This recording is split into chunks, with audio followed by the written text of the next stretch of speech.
আপনারা ইলেকশন করেন, হরতাল করেন, এই করেন সেই করেন, আমার কথাটা ছোট ভাই হিসাবে বিশ্বাস করেন। আমি কোনো দলের মানুষ না, আমি সবার শুভাকাঙ্ক্ষী। এই বাংলাদেশ ঈসা আলাইহিস সালাম শাসন করবে, এই ভারত ঈসা আলাইহিস সালাম শাসন করবে, এই জেরুজালেম ঈসা আলাইহিস সালাম শাসন করবে, এই আরবের যত কান্ট্রি দেখতেছেন সবগুলো ঈসা আলাইহিস সালাম শাসন করবে। তার আগ পর্যন্ত আপনারা এই খেলা চালাইতে থাকেন, কোনো লাভ নাই, আস্তে আস্তে সব শেষ হয়ে যাবে।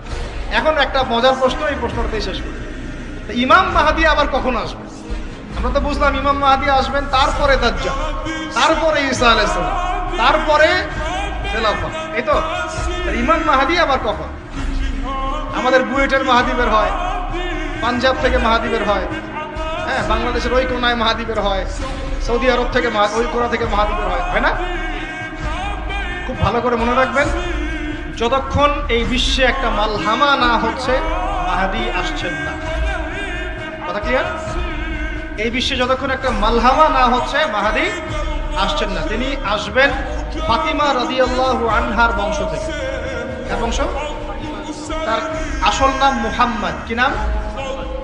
তার নাক উঁচু, নাক একদম উঁচু, খাড়া, কপাল চওড়া, চেহারার গড়নটা আমাদের নবী সাল্লাল্লাহু আলাইহি ওয়াসাল্লাম। তার বাবার নাম হবে আব্দুল্লাহ, তার মায়ের নাম হবে আমিনা। তিনি দায়িত্ব নিতে চাইবেন না, তিনি দায়িত্ব নিতে চাইবেন না। তিনি দায়িত্ব না নেওয়ার জন্য মদিনা থেকে পালিয়ে মক্কায় চলে আসবেন। ভয়ে আমাকে দায়িত্ব দিও না, এই ভয়ে। ও তিনি আরবি ভাষায় কথা বলবেন, বাংলা ভাষায় না। এখনকার মাহাদিরা পাঞ্জাবি ভাষায়, বাংলা ভাষায় কথা বলেন, ঠিক আছে?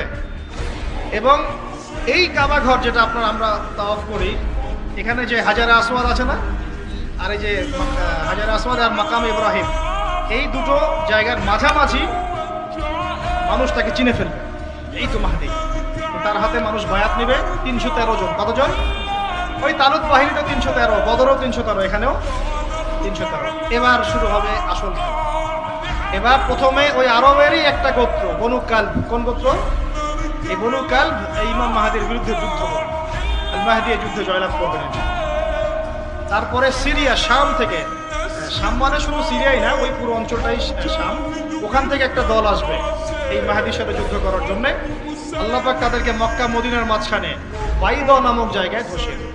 কোন জায়গা? কথা বুঝতে পারছি? এরপরে মুসলমানদের আর কোনো পতন নাই, আর পিছনে ফিরে তাকানোর কোনো সুযোগ নাই। মুসলমানরা আর মাথা নিচু করবে না ইনশাল্লাহ কোনোদিনের জন্য।